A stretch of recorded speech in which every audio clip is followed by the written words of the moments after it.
Adjoint के बारे में, और आज वो वीडियो डाल दिया जाएगा, अपलोड कर दिया जाएगा, जिसमें आपको 2 ऑर्डर और 3 ऑर्डर वाले जो भी मैट्रिक्स दिए गए हैं उसका एडजॉइंट कैसे हम लोग शॉर्टली निकालेंगे, बाई ट्रिक से कैसे निकालेंगे, इसके बारे में डिस्कस किया गया है पिछले दिन।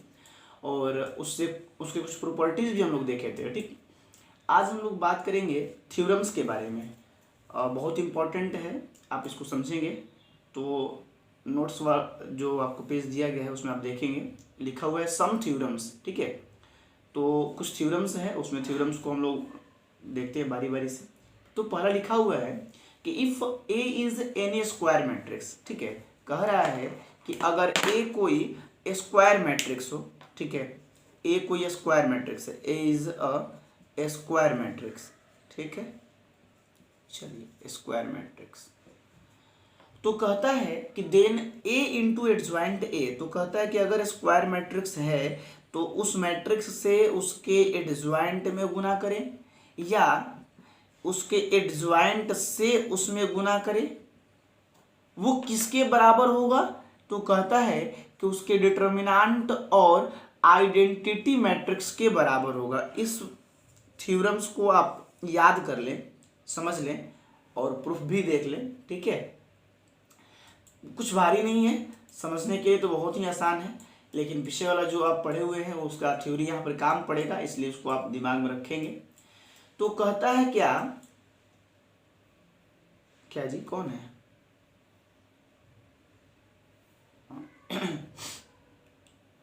किसको? हाँ भाई मनु, क्या हुआ जी? अरे बोलो। स्पीकर बंद कर दो। चलिए देखते हैं हम लोग, हाँ आगे।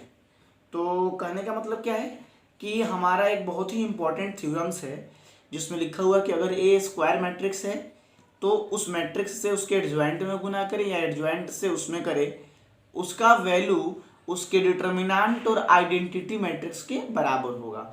अब आप समझ रहे होंगे यहाँ एन क्या बता रहा है। आपको पहले थ्योरी में बताया जा चुका है कि आई एन का मतलब identity matrix of n order. अब एन ऑर्डर क्यों लिखा गया है? मतलब ये कि जितना ऑर्डर का मैट्रिक्स होगा उतना ही ऑर्डर का आइडेंटिटी मैट्रिक्स आएगा। ठीक है, क्योंकि आपको बताया गया है कि आइडेंटिटी मैट्रिक्स का ऑर्डर डिफाइन नहीं है, वो कॉन्टेक्स्ट जो दिया गया है, जिस संदर्भ में हम लोग बात करते हैं उसके अनुसार वो डिफाइन करते हैं। अगर 2 ऑर्डर का है तो अपने आप यहाँ 2 ऑर्डर आएगा, 3 ऑर्डर का है तो 3 ऑर्डर आएगा, बस। ठीक है, तो हम लोग प्रूफ देखते हैं, थोड़ा सा आपको बताते हैं। चलिए प्रूफ की बात करें तो हम लोग कुछ नहीं करेंगे, अपने से एक एग्जाम्पल लेते हैं, थोड़ा समझ लेते हैं। एक एक अपने से मान लिया जाए कोई मैट्रिक्स है। ठीक है, कोई भी मैट्रिक्स है और उस मैट्रिक्स में हम लोग ऐसे लिखते हैं अगर कि A इज इक्वल टू, देखिए आप कोई भी ले सकते हैं, 2/2 ऑर्डर का ले ले, 3/3 ऑर्डर का ले ले, हम 2/2 ऑर्डर का ले ले या 3/3 ऑर्डर का ले ले, बात तो एक ही है। हम 3/3 का भी देखते हैं और 2/2 का भी देखते हैं। चलिए पहले 2/2 का देखते हैं। तो A11, A12, A21, A21, देखिए यहाँ पर A22। यहाँ पे हम लोग क्या किए हैं, खुद से ना एक एलिमेंट ना लेकर के, एलिमेंट भी हम लोग लेंगे, ऐसा नहीं एक साइज में तो मिलेगा ही। यहाँ पे हम लोग बेसिकली प्रूफ कर रहे हैं उसके थ्योरेटिकल पार्ट से। ठीक है, तो ये हो गया उसका मैट्रिक्स। अब इसका एडजॉइंट निकालिए, और 2 ऑर्डर का एडजॉइंट निकालना कितना आसान है, आपको बेहद आसान है, चूँकि पढ़ चुके हैं। क्या करते हैं उसमें ये करते हैं कि ये वाला जो पार्ट है इसको हम लोग आपस में इंटरचेंज करते हैं, तो ये हो जाएगा कितना हो जाएगा, बात को अगर ऐसे करें कि A22 है ना, और ये हो जाएगा उसका कितना, ये ऐसे ऐसे अगर अब बात करें, ठीक है, सपोज किया जाए, निकालते नहीं हम लोग, सिर्फ लिख करके दिखा ही देते हैं। एडजॉइंट लिखा हुआ है तो एडजॉइंट में हम लोग क्या करते हैं कि इसके कोफैक्टर मैट्रिक्स को हम लोग यूज करते हैं। ठीक है, और ट्रांसपोज कर देते हैं कोफैक्टर मैट्रिक्स का। तो अगर हम बात करें कि चलिए वो हम अंक ले दिखाएंगे ऐसे करके, पहले इसको हम थ्योरेटिकल दिखाते हैं। तो क्या करेंगे हम लोग कि चलिए इसका कोफैक्टर क्या होगा, कैपिटल A 1 1। ठीक है, इसका कोफैक्टर क्या होगा पता है, ये हम लोग लेते हैं कोफैक्टर निकाल करके और रो वाइज लेते हैं तो कॉलम वाइज सजा देते हैं। ठीक है, A11 तो A11, इसका होगा A12, इसका होगा A21, इसका होगा A22। ठीक है, तो ये उसका एडजॉइंट हो गया। एडजॉइंट कैसे निकालते हैं, एक बार फिर से बेसिक पार्ट जो आपको बताया गया है कि हर एलिमेंट का कोफैक्टर निकालिए और उसको रो की तरफ से लेकर लीजिए और कॉलम वाइज सजा दीजिए, मतलब उसके कोफैक्टर मैट्रिक्स का ट्रांसपोज होता है एडजॉइंट। तो इसका कोफैक्टर मैट्रिक्स निकाल लिए और उसका हम लोग ट्रांसपोज कर दिए। अब कहता है अगर इन दोनों को हम लोग गुना करें तो क्या होगा, देखिए तो देन ए और एडजॉइंट में मतलब मैट्रिक्स और उसके एडजॉइंट में हम लोग मल्टीप्लाई करते हैं, थोड़ा समझेंगे ध्यान से। तो अगर मल्टीप्लाई करेंगे तो क्या हो जाएगा, A11 A12 A21 A22, ठीक है। और इसको हम लोग गुना करेंगे किससे, एडजॉइंट वाले मैट्रिक्स से। तो A11 A12 A21 A22, ठीक है। अब इसको मल्टीप्लाई कीजिए, चलिए रो लेंगे कॉलम में करेंगे, है ना, आरसी होता है ना गुना, इसका रो इसके कॉलम में, फिर इसके रो से सेकंड कॉलम में, इससे इसमें करेंगे तो क्या होगा, A11 A12, तो देखिए A11 ये हो जाएगा A11 और फिर इससे करेंगे प्लस A12 और ये हो जाएगा A12, थोड़ा समझेंगे, बड़ी ध्यान से समझिएगा। फिर इसी प्रकार से इससे सेकेंड रो में करेंगे तो क्या हो जाएगा A11 A21, ये वाला आ रहा है, देखे तो इधर साइड आ रहा है उधर से, हाँ ठीक है, A21 प्लस इससे करेंगे तो क्या हो जाएगा A12 A22, ठीक है। ये देखिए सेकेंड रो से first column A21 A11 A22 A12, फिर A second row second column A21 plus A22 A22, थोड़ा समझिए मैं क्या कह रहा हूँ। देखिए अब आप बताइए, आपने पढ़ चुका है कि अगर किसी भी मैट्रिक्स में, ध्यान से सुनिएगा, किसी भी मैट्रिक्स डिटरमिनेंट में उसके एलिमेंट से उसके कोफैक्टर में गुना करके और ऐड करते हैं तो वो डिटरमिनेंट का वैल्यू देता है। और अगर उसके एलिमेंट में किसी अदर रो या कॉलम के कोफैक्टर से गुना कर देते हैं तो वो डिटरमिनेंट का वैल्यू 0 हो जाता है। आपको थ्योरी में बताया गया है, पिछले जो वीडियोस थे 4.4 उसका तो ऑब्जेक्टिव भी था लास्ट में कि हम लोग ऐसे समझ लीजिए कि अगर हम A11 लेते हैं तो उसी में उसके कोफैक्टर से गुना करें, अगर A12 है तो उसके कोफैक्टर से उसमें करें, और अगर A13 है तो उसके कोफैक्टर से उसमें गुना करें, ठीक है। अगर जो एलिमेंट है उसी कोफैक्टर से उसमें हम लोग गुना करते थे तो वो वैल्यू क्या देता था, उसका डिटरमिनेंट वैल्यू देता था। किसका डिटरमिनेंट वैल्यू, जिस डिटरमिनेंट को हम लोग मैंने कैलकुलेट करते थे। और अगर दूसरा आ जाता था, मान लीजिए A11 है, यहाँ पे आ गया A21, तो क्या होता था, उसका वैल्यू 0 हो जाता था। वही थ्योरी यहाँ पे काम करना है। देखिए क्या हो गया है, यहाँ पे जो एलिमेंट है उसी का कोफैक्टर है, जो एलिमेंट है उसी का कोफैक्टर है, और इसको गुना करके जोड़ रहे हैं तो ये देगा डिटरमिनेंट का वैल्यू। और किसका डिटरमिनेंट, जो मैट्रिक्स है ए उसका डिटरमिनेंट, तो ये तो डिटरमिनेंट देगा। ये क्या हो जाएगा, जो एलिमेंट है उसका कोफैक्टर नहीं है तब तो डिटरमिनेंट का वैल्यू क्या हो जाएगा, 0। ये क्या देगा, फिर देखिए इसमें भी समझेंगे, जो एलिमेंट है उसका कोफैक्टर नहीं है तो ये भी 0 हो जाएगा। और देखिए जो एलिमेंट है वही कोफैक्टर है, जो एलिमेंट है वही कोफैक्टर है, तो ये क्या देगा, उसका डिटरमिनेंट वैल्यू। यानी कहने का मतलब, और आप यहाँ सब समझिए, अगर मैं बात करूं कि चलिए इस पूरे मैट्रिक्स से अगर डिटरमिनेंट ऑफ ए कॉमन निकाल लें तो ये क्या आएगा, ये हो जाएगा 1 0 0 1, ठीक है। और इसको हम लोग कह सकते हैं कि determinant A into identity matrix. नहीं कह सकते हैं क्या, आप समझ रहे होंगे।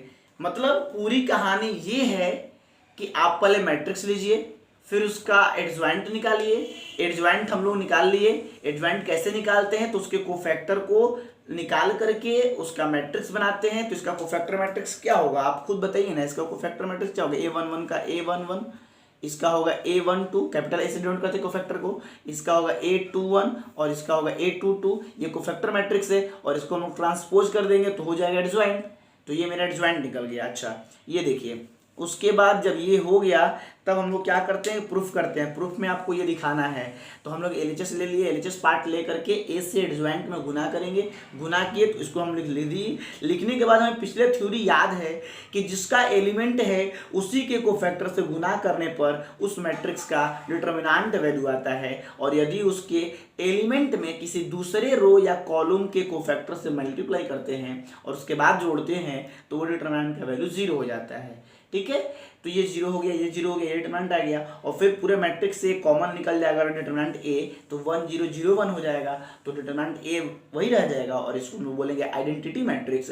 तो ये आपको पूरी कहानी ये समझा रही है कि आप किसी भी मैट्रिक्स में, किसी भी डिटर्मिनेंट में मैट्रिक्स में उसके एडजॉइंट से गुना कीजिएगा तो उसका वैल्यू उसके डिटर्मिनेंट और आइडेंटिटी मैट्रिक्स के बराबर होगा। ठीक है, आप इसको अंक लेके भी कर सकते हैं, हमने इसको थ्योरी से जो है कि दिखाया है। ठीक है, आगे देखिए, तो यही एक थ्योरम्स था, बड़ी इंपॉर्टेंट है, समझ लीजिए इसको।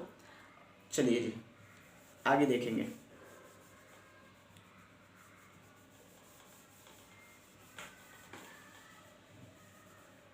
आप उसको अंक लेके या थ्री ऑर्डर का मैट्रिक्स लेकर भी बना सकते हैं, कोई दिक्कत नहीं है। ठीक है, यानी अब डायरेक्ट आपको, जैसे अगर मैं कहूँ कि अगर एक मैट्रिक्स दिया गया है, सपोज कीजिए 1 2 3 4, ठीक है, तो कहें कि ए इंटू एडजॉइंट ए क्या होगा भाई बता दो। अगर कोई पूछता है, मान लो प्रश्न को ही कोई आ गया है, तो हमें पता है कि इसका डिफिनीशन से कि इसका वैल्यू होता है, बंद कर दिए क्या, हाँ, determinant of A into identity matrix. ठीक है, तो क्या हो जाएगा, इसका डिटरमिनेंट तो आपको पता है कैसे निकलता है, 4 एकम 4, 3 दूनी 6, तो 4 - 6 यानी -2 होगा, तो डिटरमिनेंट हो गया -2। और आइडेंटिटी मैट्रिक्स समझ रहे हैं, 1 0 0 1, और फटाफट आंसर बता देंगे कि -2 0 0 -2 इसका वैल्यू होगा। इसके मैट्रिक्स एडजॉइंट से गुना करेंगे तो इतना आएगा। इतना फास्ट कैलकुलेशन हो जाएगा मल्टीप्लाई करने का, दो मैट्रिक्स को मल्टीप्लाई कितना आराम से हो गया। यही थोड़ा सा एक प्रोसेस है। ठीक है, आगे देखेंगे हम लोग। अब इसके बाद एक नोट लिखा होगा, और वो नोट में काफ़ी अच्छी बातें लिखी हुई हैं। वो क्या लिखा है थोड़ा समझेंगे। कहता है कि अगर जो मैट्रिक्स दिए, और ये नोट ना बहुत काम के नोट हैं, अगर मैं इसको ऐसे मिटा दूं, ठीक है, तो चलिए, कहता है कि आप समझिएगा, अगर इतना बराबर इतना होता है, ठीक है, इतना का मतलब क्या है थोड़ा समझेंगे, कि अगर किसी मैट्रिक्स में उसके एडजॉइंट से गुना कर दे तो उसका वैल्यू होता है determinant of A into identity matrix. अब कहता है कि अगर इस पूरे प्रश्न में अगर हम क्या करें, थोड़ा सा इसका डिटरमिनेंट निकालें तो क्या होगा, इस पूरे दोनों तरफ डिटरमिनेंट निकाल दें। जब मैट्रिक्स सेम है तो उसका डिटरमिनेंट वैल्यू भी सेम होगा। ठीक है, अब आप देखिए, आप पढ़े हुए हैं, नहीं तो आगे आपको बताया जाएगा, थ्योरी में आएगा कि अगर ए और बी गुना करके डिटरमिनेंट निकाले या डिटरमिनेंट निकाल करके गुना करें, दोनों वैल्यू सेम होगा। ठीक है, आप गुना करके डिटरमिनेंट निकाले या डिटरमिनेंट निकाल करके गुना करें, वैल्यू सेम आएगा। ठीक, तो मैं इसको थोड़ा हटा देता हूँ।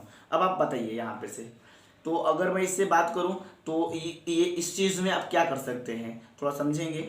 अगर मैं कहूँ तो ये हो जाएगा, ये ऐसे, एक बात समझिएगा थोड़ा, आइडेंटिटी मैट्रिक्स का वैल्यू कितना आता है, आइडेंटिटी मैट्रिक्स का वैल्यू 1 होता है। तो इसको अगर मैं बात करूं तो ये देखिए, जैसे अगर इसका अभी पीछे वाला वीडियो में आप वैल्यू देखे थे, क्या आया था, determinant of A 0, determinant of A, ये इतना आया था ना। अभी पिछले वाले वीडियो में आप इसका वैल्यू निकाले थे, इसी चीज़ का क्या निकालना है, डिटरमिनेंट निकालना है। समझेंगे थोड़ा, ये देखिए, इसका डिटरमिनेंट निकालना है, तो बताइए तो कितना होगा, आप खुद समझदार व्यक्ति हैं। इसका डिटरमिनेंट क्या होगा, मैट्रिक्स में क्या होता है, पूरे एलिमेंट से, पूरे मैट्रिक्स से एक कॉमन निकलता है। डिटरमिनेंट में क्या होता है, एक रो से एक एलिमेंट कॉमन निकलता है। जैसे अगर R1 से बात करें तो क्या निकल जाएगा, डिटरमिनेंट ऑफ ए, और R2 से भी बात करें तो ये कितना निकल जाएगा, डिटरमिनेंट ऑफ ए, और उसके बाद क्या ये बच जाएगा 1 0 0 1, और उसके बाद आप समझ रहे हो ये डिटरमिनेंट ऑफ ए का क्या हो जाएगा, होल स्क्वायर, और ये क्या हो जाएगा 1, और आपको पता है कि अगर इसे हम गुना कर रहे तो ये क्या हो जाएगा, डिटरमिनेंट ऑफ ए का होल स्क्वायर। यानी हम लोगों ने एक चीज देखा गौर करके, अगर ये जैसे अभी मैंने 2 ऑर्डर लिया था ना, पिछले वीडियो में ए का वैल्यू क्या था, 2 ऑर्डर का एक मैट्रिक्स था, तो अगर ये 2 ऑर्डर का मैट्रिक्स था तो यहाँ पर क्या आ रहा है, डिटरमिनेंट ऑफ ए का स्क्वायर आ रहा है। मतलब यहाँ स्क्वायर क्यों आया, क्योंकि ऑर्डर 2 था इसलिए 2 आया। अगर ये ऑर्डर 3 होता तो यहाँ 3 आता, ठीक है।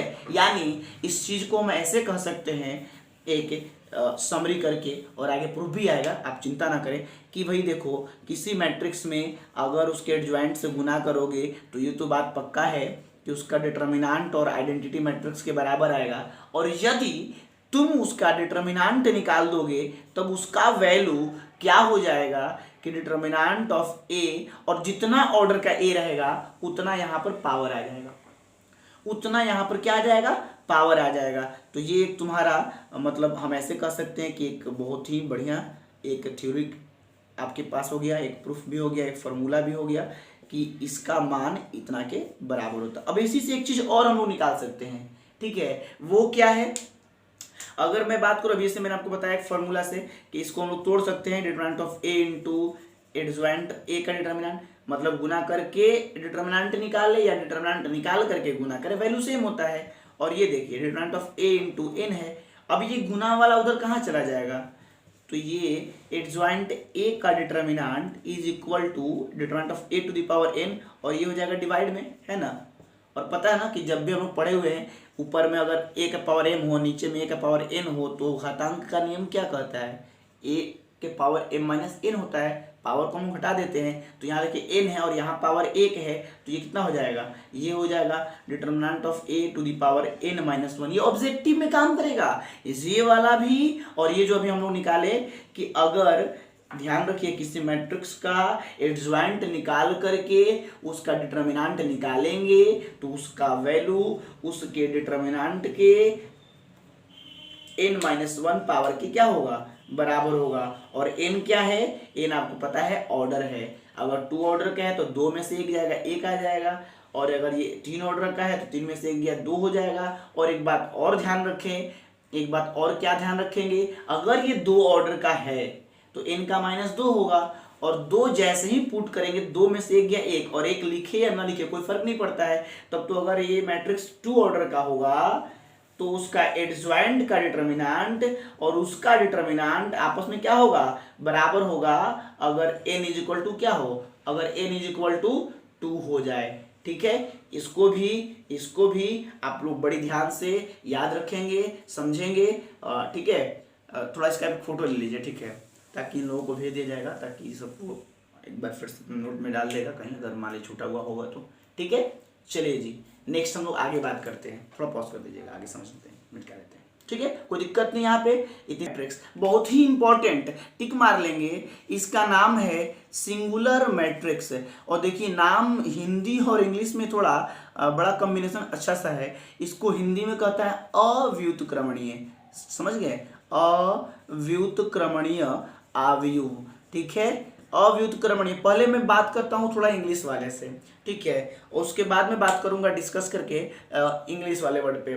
तो पहले आप ना इंग्लिश वाले वर्ड पे पहले डिस्कस, फिर हिंदी में, ठीक है। पहले इंग्लिश देखिए क्या कहता है, कहता है कि अगर कोई भी मैट्रिक्स एक ऐसा स्क्वायर मैट्रिक्स हो कि उसका डिटर्मिनेंट क्या हो जाए, 0 हो जाए, तो उसको हम लोग बोलेंगे सिंगुलर मैट्रिक्स। यही डिफिनीशन है, ये ऑब्जेक्टिव भी पूछेगा कि सिंगुलर मैट्रिक्स किसको कहते हैं, एक ऐसा मैट्रिक्स जिसका डिटर्मिनेंट 0 हो, वो क्या कहलाएगा, सिंगुलर मैट्रिक्स कहलाएगा।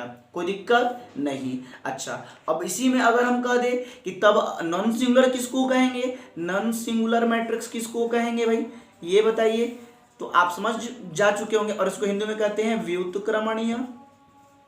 व्युत्क्रमणीय आव्यूह, ठीक है। चलिए जी, तो नॉन सिंगुलर किसको कहेंगे, तो नॉन सिंगुलर कहने के लिए आपको पता है कि जब नॉन लग गया, यानी कि यहाँ 0 के बराबर था तो सिंगुलर, तो 0 के बराबर नहीं होगा तो नॉन सिंगुलर। इसमें क्या बात है, क्या दिक्कत है, ठीक है। अब बात समझिए, ये हिंदी में थोड़ा उल्टा नाम क्यों लग रहा है, ऐसा क्यों लग रहा है, तो हम समझा देते हैं आपको।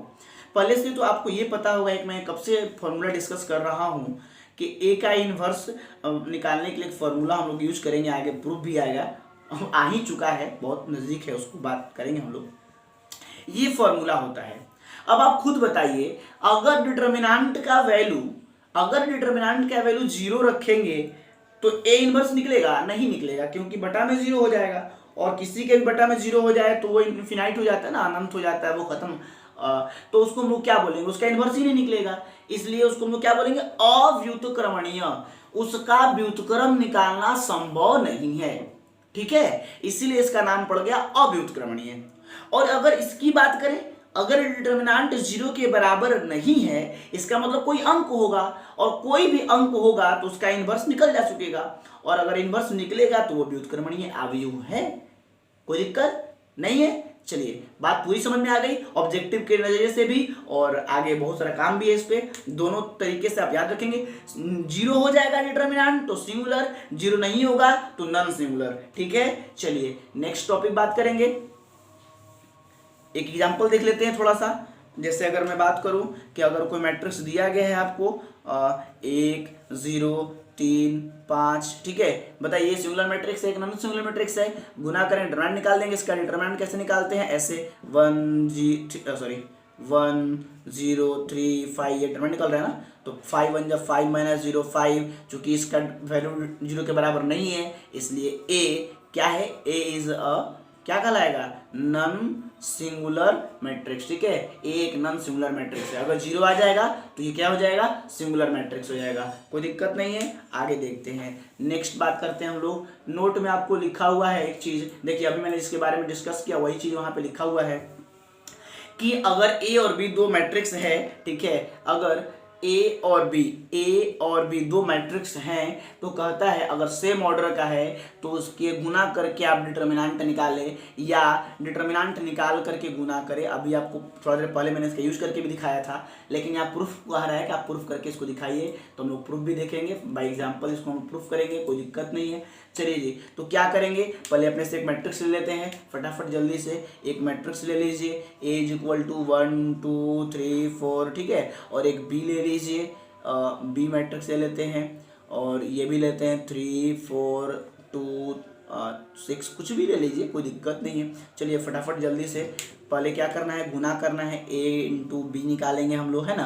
पहले ए इंटू बी निकालेंगे तो कैसे निकलेगा भाई? ए इंटू बी गुना कीजिए, 1 2 3 4 3 4 2 6, और गुना तो आप अच्छी प्रकार से करना सीख चुके हैं। रो से कॉलम करेंगे, 1 से 3 में 3, 2 से 2 में 4, 3 और 4 कितना हो जाएगा? 7, 1 से 4 में 4, 2 से 6 में 12, तो कितना हो जाएगा? 12 और 4 16। फिर देखिए सेकंड रो से फर्स्ट कॉलम, 3 3 9, 4 2 8, 9 8 17। सेकंड रो से सेकंड कॉलम, 3 चौके 12, 4 6 24, 24 12 36। ओके, चलिए ए भी निकल गया, और सॉरी ए भी हम लोग गुना करके जोड़ लिए। अब इसका क्या निकालना है हम लोग को? एलएचएस में क्या लिखा है भाई? देखो तो एलएचएस में कह रहा है उसका डिटर्मिनेंट निकालो। ए बी जो तुम मैट्रिक्स निकाले हो उसका डिटर्मिनेंट निकालिए, तो उसका डिटर्मिनेंट कितना कैसे निकलेगा?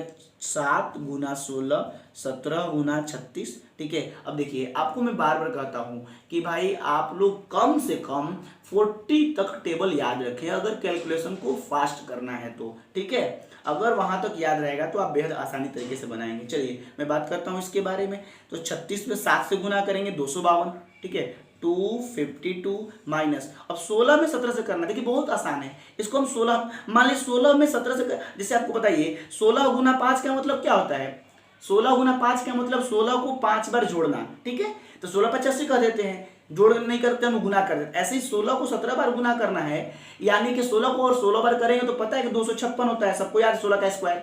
और एक बार और गुना कर दिए इसमें 16, तो यानी कि एक बार और 16 जोड़ देंगे, कितना हो जाएगा? ये 56 6 62 72, यानी 272, और ये घट जाएगा तो शायद -20 आएगा, जो भी आ जाए हम लोग चेक करेंगे, अपने आप सही आएगा तो सही है। चलिए जी, ये तो एलएचएस निकल गया। अब हमें आरएचएस में क्या करें? पहले डिटर्मिनेंट निकालो फिर गुना करो, तो ये तो आसान है।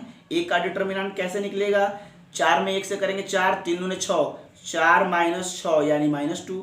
फिर बी का डिटर्मिनेंट निकालो, बी का डिटर्मिनेंट कैसे निकलेगा? 6 में 3 से करेंगे, 6 3 18, और 4 दूने 16, सॉरी 4 दूने 8, तो ये कितना हो जाएगा? 10। अब देखो, तो आरएचएस की अगर हम बात करें तो आरएचएस में कहता है determinant of A into determinant of B, तो कितना हो जाएगा? ए का डिटर्मिनेंट कितना आया है? -2, और इसका कितना आया है? 10, और ये कितना आ गया? -20। इक्वेशन 2, और आप तो समझ रहे होंगे कि equation first and second are equal to each other, यानी ये जो आपको बताया गया कि determinant of A B is equal to product of determinant of A into B, यानी आप गुना करके डिटरमिनेंट निकालें या डिटरमिनेंट निकाल करके गुना करें, कोई दिक्कत नहीं है। और आप समझ रहे होंगे ये तो बहुत आसान बात है, तो ऐसे ही समझ रहे हैं, तो ये गलत हो जाएगा। क्यों गलत होगा? जैसे आपने पहले थोड़ा सा मैट्रिक्स वाले केस में पढ़ा था कि अगर ए और बी दो मैट्रिक्स है, उसका हम लोग ट्रांसपोज निकालेंगे तो उसका ट्रांसपोज उसके उल्टा हो जाता है, रिवर्स कर जाता है। गुना वाला केस में रिवर्स करता था, ठीक है, लेकिन ये रिवर्स नहीं कर रहा है। तो अगर आप इस बात को अच्छे से नहीं समझिएगा तो कहीं कहीं बाई मिस्टेक हो जाएगा, ठीक है, ये वाली बात दिमाग में आ जाएगी तो फिर मिक्सचर हो जाएगा, और मिक्सचर होगा तो गलती होने की संभावना है। इसलिए डिटर्मिनेंट में याद रखना है कि प्रोडक्ट हमेशा सिंपल होता है, गुना करके निकाले या निकाल करके गुना करे, कोई दिक्कत नहीं है, ठीक है। नेक्स्ट बात करते हैं हम लोग सेकंड वाली बात में।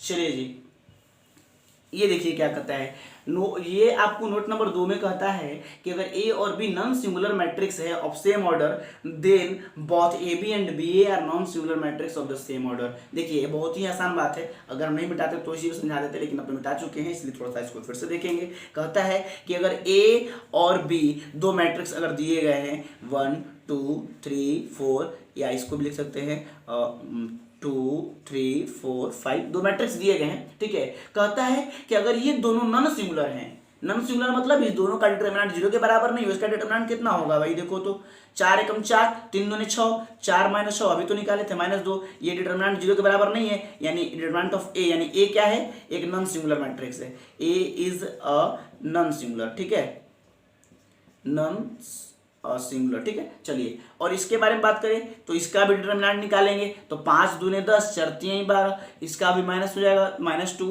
और ये भी क्या होगा? बी इज ऑल्सो क्या है जी? नॉन सिंगुलर है ना। तो ए और बी कहता है कि अगर ए और बी दोनों नॉन सिंगुलर हो तो उसका प्रोडक्ट जो है वो भी नॉन सिंगुलर ही होगा, ठीक है, ये बातें कह रही है।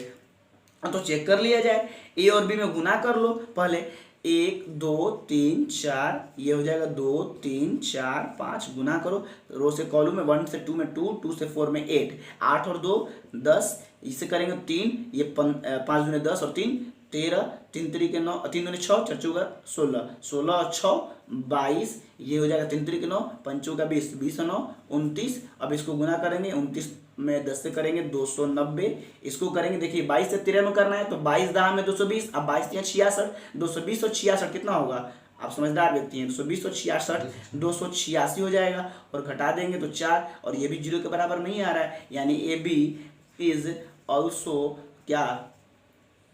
ए B is also non singular. मतलब देखिए हमें बस इतना ही समझाना था कि अगर ए और बी नॉन सिंगुलर है, ये दोनों अगर 0 के बराबर नहीं है तो उसका प्रोडक्ट भी नॉन सिंगुलर ही होगा, वो भी 0 के बराबर नहीं होगा। ये बातें याद रखनी है। अगर आपसे कोई पूछ सकता है ऑब्जेक्टिव में कि अगर ए और बी सिंगुलर नॉन सिंगुलर है तो उसका प्रोडक्ट क्या होगा? सिंगुलर होगा, नॉन सिंगुलर होगा, बहुत इनमें से कोई नहीं, तो आप क्या कहेंगे? अगर नॉन सिंगुलर है तो नॉन सिंगुलर ही होगा, कोई दिक्कत नहीं है। आगे बढ़ते हैं, नेक्स्ट टॉपिक में आपको बताया गया है कि inverse of reciprocal of a square matrix, मतलब कहता है इनवर्स कहिए चाहे रेसिप्रोकल कहिए, आपको पहले से भी तो पढ़े हैं 3.4 में व्युत्क्रम के बारे में। आज आ गया, देखिए व्युत्क्रम जो कब से हम लोग डिस्कस कर रहे थे फॉर्मूला वाला, वो हम लोग अब देखेंगे।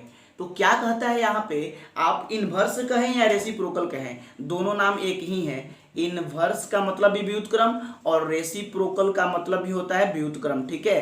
तो इनवर्स और reciprocal of a square matrix, किसी स्क्वायर मैट्रिक्स का रेसिप्रोकल और इनवर्स के बारे में बात करते हैं। तो पहले भी पढ़ चुके हैं हम लोग कि अगर कोई मैट्रिक्स है और कोई अदर मैट्रिक्स भी आ जाए, और अगर हम ए में बी से करें या बी में ए से करें, और अगर वो आइडेंटिटी मैट्रिक्स आता है तो ये दोनों एक दूसरे का इनवर्स कहलाता है, ठीक है, आपको पता है। यानी ए इज क्या होगा? Inverse of B and B is also inverse of A, ठीक है। मतलब अगर इन दोनों का ये केस अगर फॉलो होता है, ये पहले आपको 4 में मैट्रिक्स वाले चैप्टर में पढ़ाया गया है कि अगर दो मैट्रिक्स को गुना करने पर आइडेंटिटी मैट्रिक्स आ जाए तो आप एक दूसरे को क्या कहेंगे, इन्वर्स कहेंगे। और पता है कि इन्वर्स को कैसे डिनोट करते हैं, अगर मान लिया जाए कि बी ए का इन्वर्स है, यानी बी को हम क्या मान लें, यानी तब तो बी यानी ए का इन्वर्स यानी कि B is equal to A inverse,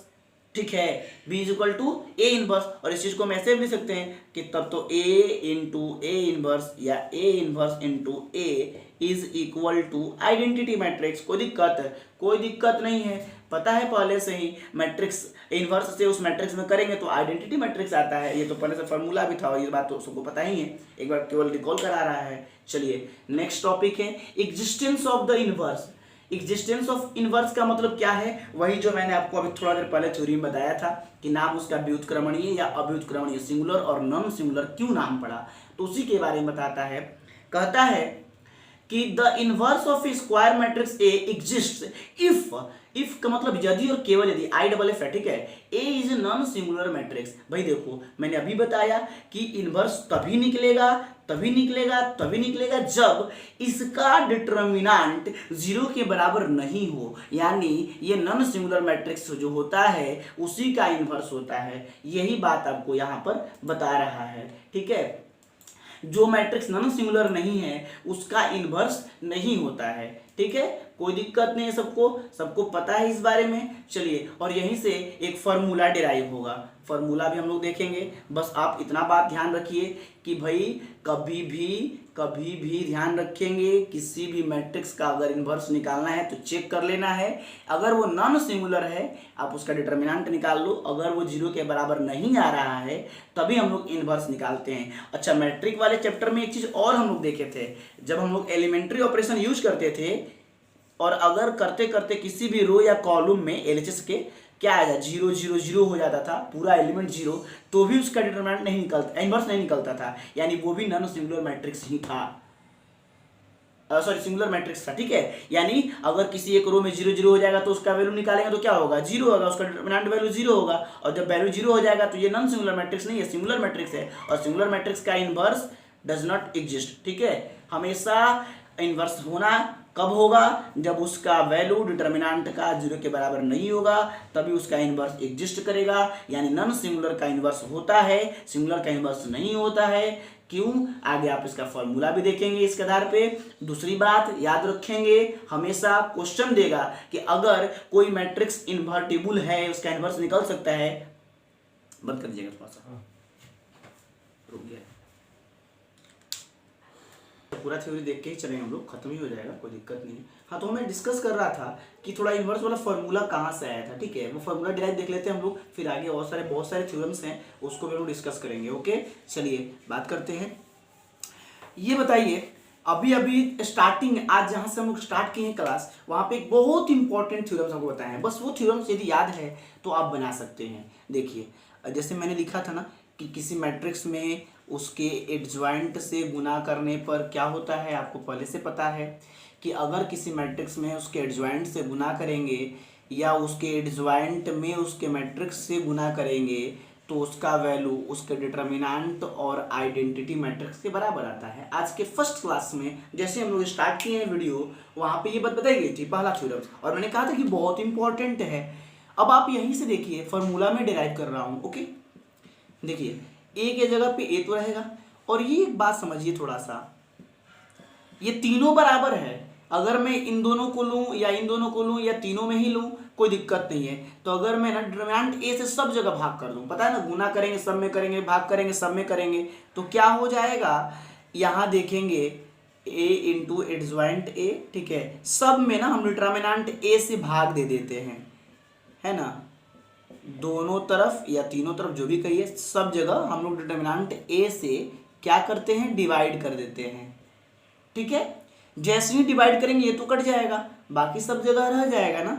तो मैं इसको ऐसे अगर सेट कर दूं कि ए इंटू एडजॉइंट ए बटा में डिटरमिनेंट ऑफ ए, कोई दिक्कत नहीं है, गुना ही तो करना है ना, ये इसके नीचे लिखे हैं इसके नीचे लिखे, जैसे 2 गुना 3 बटा में 4 है, तो क्या मैं इसको ऐसे नहीं लिख सकता क्या, 2 गुना 3 बटा 4, क्या दूसरा हो जाएगा थोड़ी ना, 2 3 6 बटा में 4 आएगा, ये भी 2 3 6 बटा में 4 आएगा, तो कोई दिक्कत नहीं है। अच्छा, कोई बात नहीं, इसको भी हम ऐसे लिख देंगे।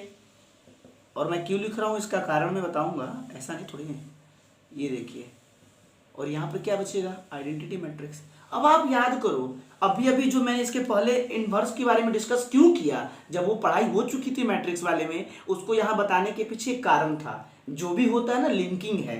अब आप बताओ, अगर मैं इसको ऐसे लिखूं ए और इसको मैं बी मान लूँ, इस पूरे मैट्रिक्स को अगर हम बी मान लें थोड़ा देर के लिए, और इसको भी हम चूंकि बी माने हैं ना, तो ये भी बी ही है और ये ए है और ये आइडेंटिटी मैट्रिक्स। अब आप खुद बताओ, ये देख के तुम्हें क्या लगता है, क्या लग रहा है? यानी ये देख के हमें यही लग रहा है कि तब तो ए और बी ये दोनों मैट्रिक्स एक दूसरे का क्या है, इनवर्स है, तभी तो गुना करने पर आइडेंटिटी मैट्रिक्स आ रहा है। यानी और ये बी किसको माने हैं, हम लोग इसको भी माने हैं, है ना?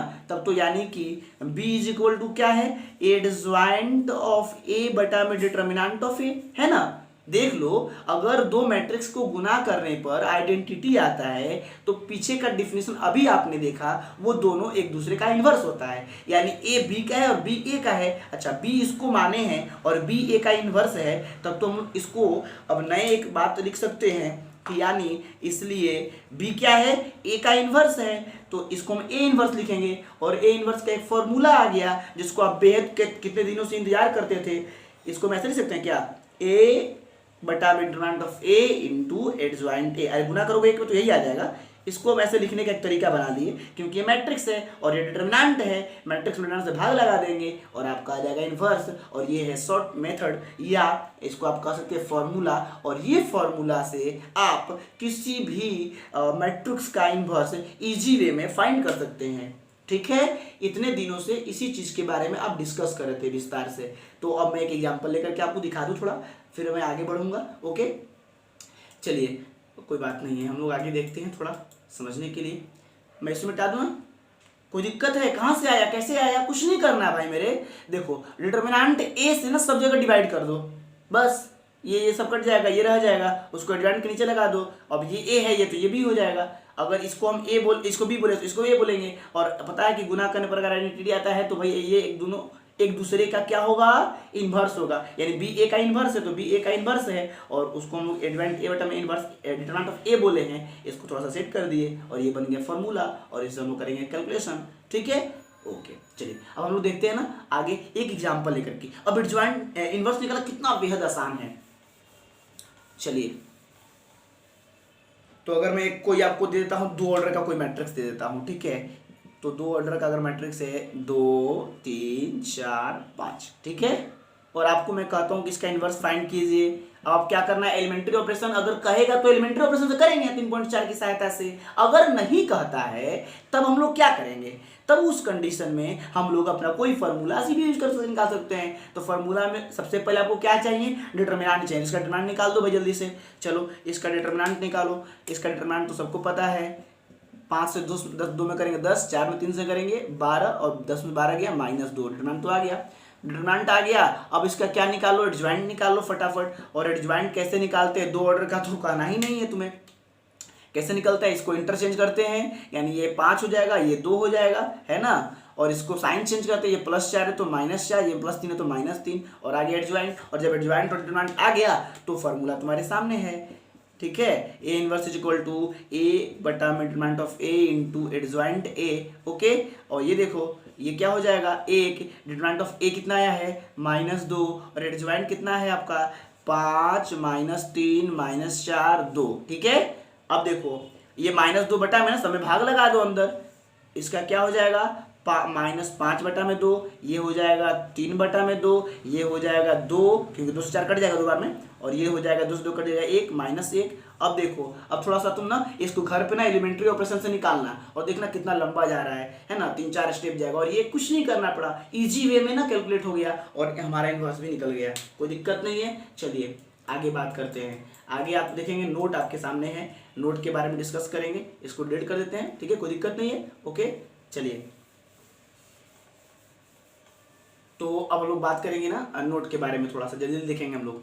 तो नोट में लिखा हुआ है कि let A be a square matrix of order n and again let inverse of A is exist as matrix B. देखिए वहां पे एक बात बता रहा है आपको, वही बात को समझना होगा कि मैंने जैसे कहा था कि अगर कोई मैट्रिक्स नॉन सिंगुलर है तो ही उसका इन्वर्स निकल सकता है, उसी बारे में ये डिस्कस कर रहा है। तो हम लोग देखेंगे, कहता है कि अगर मान लिया जाए कि ए कोई मैट्रिक्स है, ठीक है, और बी एक ऐसा मैट्रिक्स एग्जिस्ट है जो उसका इन्वर्स है, ठीक है, तो कहता है कि अगर ये बातें हैं कि ए और बी एक दूसरे का क्या है, ए और बी एक दूसरे का इन्वर्स है, तो पता है कि ये आइडेंटिटी के बराबर होगा, क्योंकि गुना करने पर A into A inverse is equal to होता है आइडेंटिटी, पढ़े हुए हैं।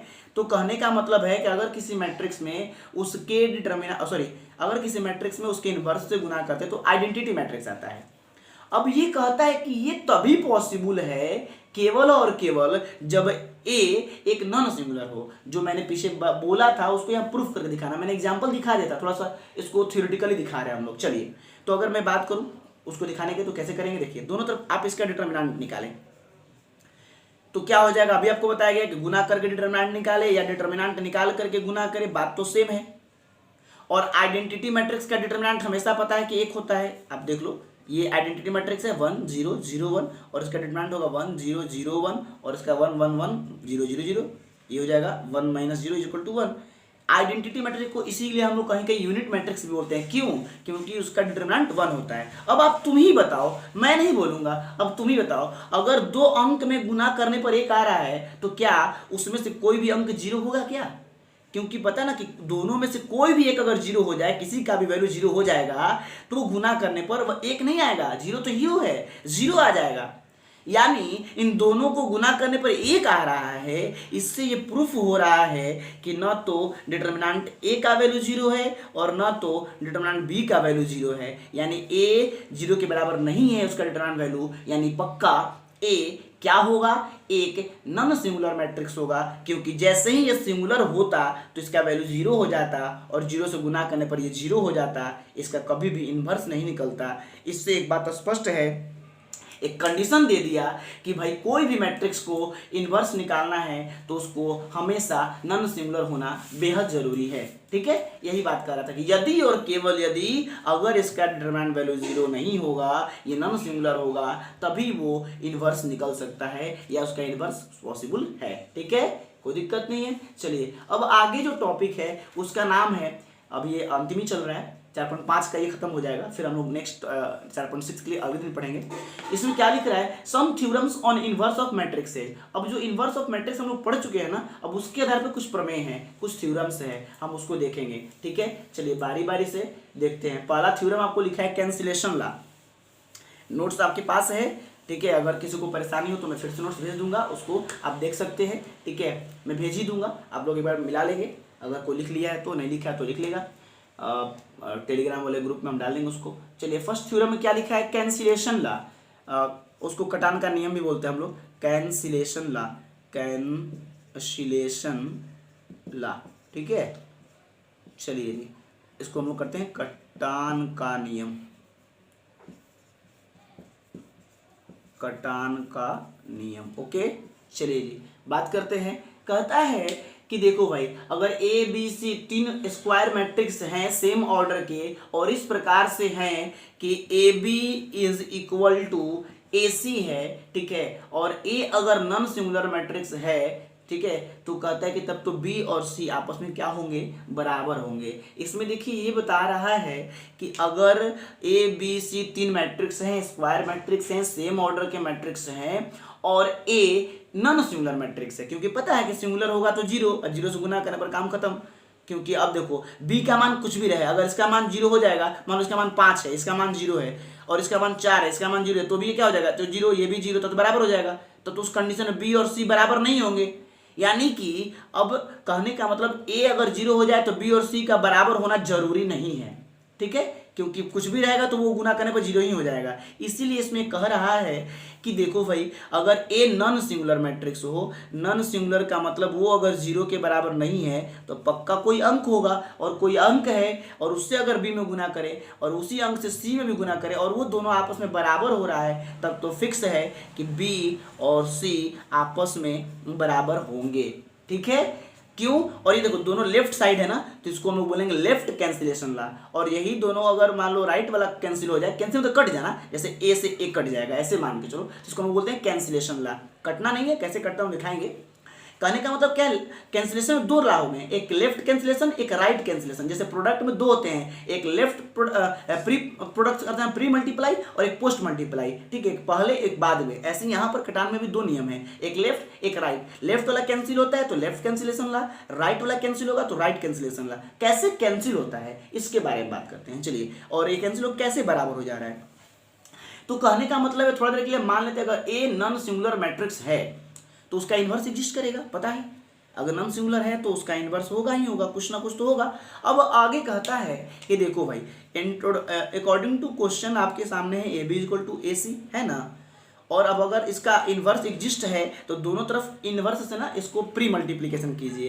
प्री मल्टीप्लीकेशन मतलब इन्वर्स से पहले गुना कर दीजिए, दोनों तरफ इन्वर्स से पहले क्या कर दिए, गुना कर दिए। इसको हम क्या बोलते हैं, प्री मल्टीप्लीकेशन, ठीक है, बाई ए इन्वर्स या विथ ए इन्वर्स। अब ये देखो तो भाई ए इन्वर्स और ए क्या हो जाएगा, आइडेंटिटी, क्योंकि पता है इन्वर्स से जैसे 4 से 1/4 में करोगे तो 1 आ जाएगा। मैं बार बार कहता हूँ ताकि भूलो नहीं तुम लोग। और ये देखो ये बच जाएगा बी, और इधर भी ए इन्वर्स ए आई हो जाएगा, और ये हो जाएगा सी। और इन आइडेंटिटी से किसी मैट्रिक्स में गुना करो तो वही आ जाता है ना। तो आ नहीं गया। अगर ए नॉन सिंगुलर है तो उसका इन्वर्स एग्जिस्ट करेगा, और अगर इन्वर्स एग्जिस्ट करेगा तो पक्का है लेफ्ट वाला कैंसिल आउट हो जाएगा और बी और सी आपस में बराबर हो जाएंगे। और अगर लेफ्ट वाला होता है तो लेफ्ट कैंसिलेशन, राइट में होता है तो राइट कैंसिलेशन। इस प्रकार से आपको ये दो नियम और बताया गया, नोट में लिखा गया था। थ्योरम सेकंड आता है। थ्योरम सेकंड में क्या कहता है कि if A be an invertible matrix then, देखो बड़ी ध्यान से समझना, अगर कहता है कि ए अगर कोई मैट्रिक्स है, ठीक है, नेक्स्ट थ्योरम है सेकंड नंबर, उसमें कहता है कि अगर कोई भी ए अगर मैट्रिक्स है और वो इन्वर्टिबल है, इन्वर्टिबल का मतलब उसका इन्वर्स निकालना पॉसिबल है, ठीक है, यानी उसका इन्वर्स एग्जिस्ट करता है, तो कहता है कि उसके इन्वर्स का इन्वर्स अगर निकाल दे तो फिर से वो मैट्रिक्स आ जाएगा। जैसे ट्रांसपोज का ट्रांसपोज वही मैट्रिक्स आ जाता है, वैसे यहाँ पर भी इन्वर्स का इन्वर्स वो मैट्रिक्स आ जाएगा। वो कैसे कहता है, प्रूफ में देखेंगे, लिखा है कि मान लिया जाए कि ए एक इन्वर्टिबल मैट्रिक्स है, तो अगर इन्वर्टिबल है तो पक्का है कि ए और ए इन्वर्स या ए इन्वर्स में ए से करे वो क्या होगा, आइडेंटिटी आएगा, पक्का है, बता है ना कि अगर उसका इन्वर्स है तो उसको गुना करने पर आइडेंटिटी आना चाहिए। अब बताओ इसका ये क्या है, इन्वर्स है, और इसका पता है ना ये वाला इस पे बैठ रहा है भाई मेरे, ए बी और B A is equal to I, तो यहाँ इस कंडीशन को अगर फॉलो कर रहा है तो ए बी का इन्वर्स है और बी ए का इन्वर्स है, यानी ए का इन्वर्स ए इन्वर्स है और ए इन्वर्स का इन्वर्स ए है। मतलब अगर मैं बात आपसे कहूँ, चलो इसका इन्वर्स क्या है तो हम हिंदी में क्या लिखेंगे कि इन्वर्स ऑफ ए, इसका इन्वर्स कौन है, ए इन्वर्स है। और अगर मैं कहूँ इसका इन्वर्स कौन है, इन्वर्स ऑफ ए इन्वर्स, तो इसका इन्वर्स कौन है, ए है भाई। मैं देखो ये अगर कंडीशन फॉलो होता है तो ए बी का इन्वर्स है, बी ए का इन्वर्स है, जैसे 4 गुना 1/4। देखो बात समझो, आ जाओ सब लोग जल्दी से। जैसे 4 गुना 1/4 है ना, सब लोग आ गया है ना, चलिए सब लोग आ गया, ठीक है जल्दी से आ जाइए, बात समझिए। जैसे 4 गुना 1/4 है तो इसका ये उल्टा है तो इसका भी तो ये उल्टा है ना। तो अगर ए और बी दोनों एक दूसरे का उल्टा है, यानी ए और ए इन्वर्स दोनों एक दूसरे का व्युत्क्रम है, एक इन्वर्स है, तो अगर ए का इन्वर्स कहें तो ए इन्वर्स, और ए इन्वर्स का इन्वर्स कहें तो ए, देख लो इसका इन्वर्स कौन होगा, ये होगा, वही तो लिखे हैं। और ये बताओ इसको अगर हम नोटेशन में दिखाएं तो क्या लिखेंगे, ए इन्वर्स लिख दिए, और इसका इन्वर्स यानी इसका इन्वर्स इस ऐसे, और ये किसके बराबर होगा, ए के। यानी ये तो वही बात होगी कि ट्रांसपोज का ट्रांसपोज निकालोगे तो फिर से मैट्रिक्स आ जाता था, वैसे ही इन्वर्स का इन्वर्स वो मैट्रिक्स आ जाता है, डबल इन्वर्स करने पर वो मैट्रिक्स आ जाएगा। यही बातें आपको बतानी थी, ठीक है। चलिए जी आगे चलते थ्योरम थर्ड पे। थ्योरम थर्ड पे क्या कहता है, ये भी बड़ा इंपॉर्टेंट है, बड़े ध्यान से देखिएगा, मिक्स कर दिया है। इसमें कहता है कि ए अगर इन्वर्टिबल मैट्रिक्स है, ठीक है, ए अगर इन्वर्टिबल है तो कहता है कि उसका ट्रांसपोज, ए अगर इन्वर्टिबल मैट्रिक्स है तो उसका ट्रांसपोज भी इन्वर्टिबल होगा, ठीक है, उसका ट्रांसपोज भी इन्वर्टिबल होगा। बात को समझिएगा, आ जाइए। चलिए कहता है A is an invertible matrix, the A inverse is also invertible, and देखो कहता है कि ए अगर इन्वर्टिबल है, इसका इन्वर्स निकाला जा सकता है, ध्यान रखिएगा, तो इसका मतलब कि ए इन्वर्स भी इन्वर्टिबल होगा। अभी आपने देखा ए इंटू ए इन्वर्स आई होता है ना भाई मेरे, तो इसका अगर इन्वर्स है तभी तो आई आ रहा है, तो इसका भी इन्वर्स है, जैसे A B is equal to I, तो ए का उल्टा बी है, मतलब इन्वर्स बी है, और बी का इन्वर्स ए है। तो कहने का मतलब अगर ए का इन्वर्स है तो ए इन्वर्स का भी इन्वर्स है, कोई दिक्कत नहीं है, पहली बात। और दूसरा बात कहता है कि अगर ऐसा है तो याद रखिए उसका आप ट्रांसपोज का इन्वर्स निकालिए, चाहे इन्वर्स निकाल करके ट्रांसपोज कीजिए, ये भी आपस में बराबर होगा। मतलब ये है दो चीज, ध्यान से सुनिए। जैसे अगर मैं कहूं कि 4 का उल्टा होता है, 4 का उल्टा होता है कितना होता है, तो 1/4 होता है। तो इसका मतलब ये है कि देखो गुना करने पर ये 1 हो जाएगा। चलो जी, तो 4 का उल्टा अगर है तो पक्का 1/4 का भी उल्टा होगा। यही बात यहां कहा गया कि अगर ए का उल्टा होता है, इन्वर्स निकालना संभव है, तो उसके इन्वर्स का भी इन्वर्स निकालना संभव है, क्योंकि वो दोनों एक दूसरे का इन्वर्स ही तो है। ठीक है, अगर इसका इन्वर्स नहीं निकलेगा तो इसका इन्वर्स का भी इन्वर्स नहीं निकलेगा, क्योंकि वो अलग मैट्रिक्स हो जाएगा, ये अलग मैट्रिक्स हो जाएगा। अगर उसका इन्वर्स ये है तो इसका इन्वर्स ये है। अब बात ये है कि उसका ट्रांसपोज, उसके ट्रांसपोज निकाल करके इन्वर्स निकाले या इन्वर्स निकाल करके ट्रांसपोज करे, दोनों वैल्यू आपस में सेम होंगे। हम लोग इसके बारे में थोड़ा बात करते हैं। चलिए जी देखिए, तो मैं दिखाता हूं आपको इसके बारे में। पहली बात, ए अगर इन्वर्टिबल है, ठीक है, तो पक्का है कि इन्वर्टिबल मैट्रिक्स का डिटर्मिनेंट वैल्यू 0 के बराबर नहीं होगा, नॉन सिंगुलर होगा, पहला बात। दूसरा कहता है कि तब तो अगर ऐसा कहें तब तो उसके मैट्रिक्स में उसके इन्वर्स से गुना करें, ठीक है, तो वो या उसके इन्वर्स में उससे गुना करे तो आइडेंटिटी आएगा, कोई दिक्कत नहीं है। चलिए तो हम आगे बढ़ते हैं थोड़ा। तो ये देखिए A into A inverse is equal to I, ठीक है।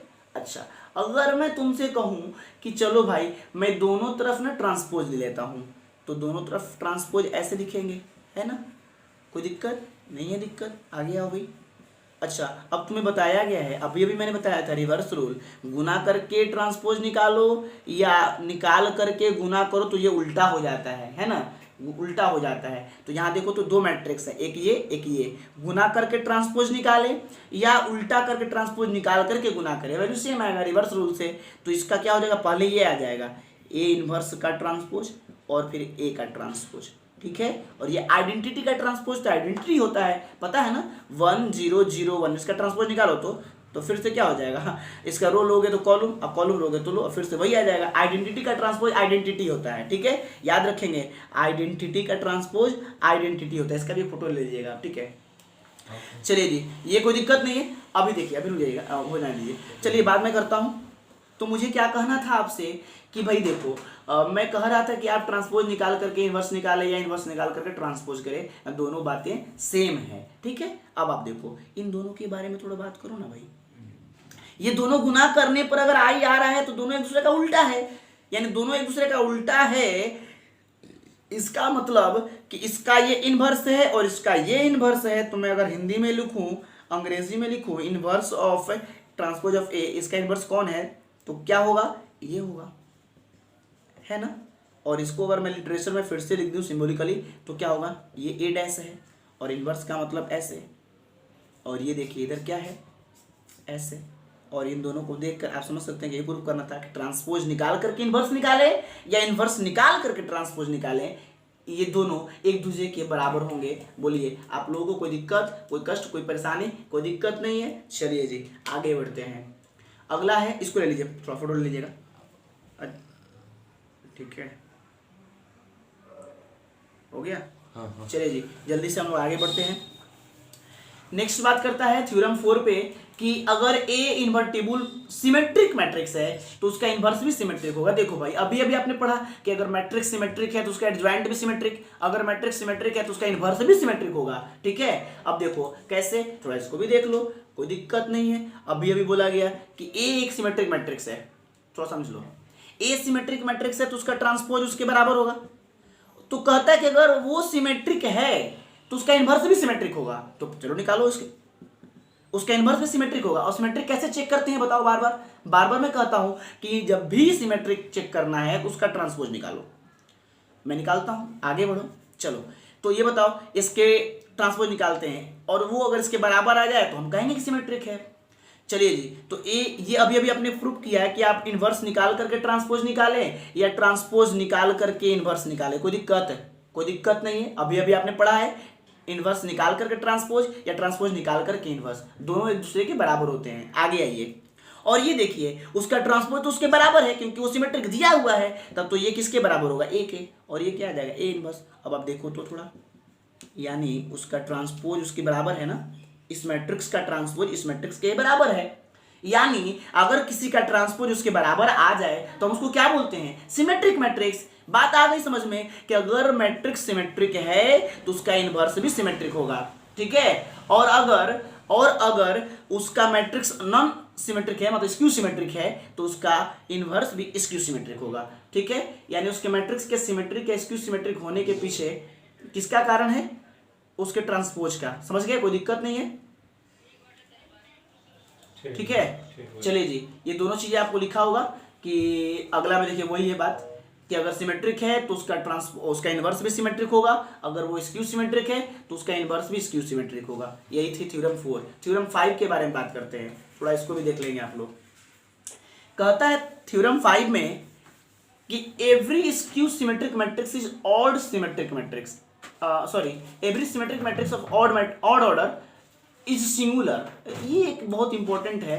कहता है कि अगर कोई भी आप मैट्रिक्स ले लीजिए, ठीक है, और अगर वो सिमेट्रिक स्क्यू सिमेट्रिक मैट्रिक्स है और उसका ऑर्डर क्या है?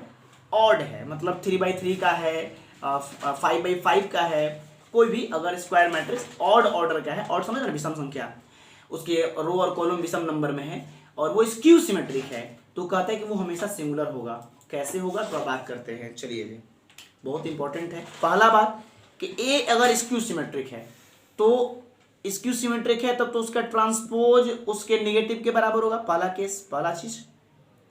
अब ये कहता है कि ये सिंगुलर होगा। अगर स्क्यू सिमेट्रिक मैट्रिक्स है तो वो मैट्रिक्स हमेशा सिंगुलर होगा, मतलब इसका जो हम लोग निकालेंगे डिटरमिनेंट वो 0 आना चाहिए। तो हम लोग थोड़ा चेक करते हैं। चलिए पहला बात, तो यहाँ हम आगे बढ़ते हैं। आगे बढ़ने के लिए आप देखेंगे, थोड़ा सा मैं एक चीज़ आपको दिखाता हूँ। पहले लिख दिया गया कि सिमेट्रिक है तब तो ये ऐसा होगा, उसका ट्रांसपोज उसके नेगेटिव के बराबर। फिर हम लोग इस दोनों तरफ निकालेंगे इसका डिटरमिनेंट, ठीक है। और जब डिटरमिनेंट निकालेंगे तो बड़ा ध्यान से समझिएगा इस चीज़ को। ये देखिए, ये क्या हो जाएगा ऐसे, और इसका मान क्या होगा? अगर मैं इस चीज़ को आपसे कहूँ, थोड़ा समझिएगा, अगर मैं इस चीज़ को आपसे कहूँ कि क्या हो जाता है, ये वास्तव में ऐसे है -1 × a, है ना जी। थोड़ा ध्यान से समझिएगा इस बात को। अगर मैं इसको कहूँ तो ये चीज़ है, -1 से a में गुना करके -a आया है।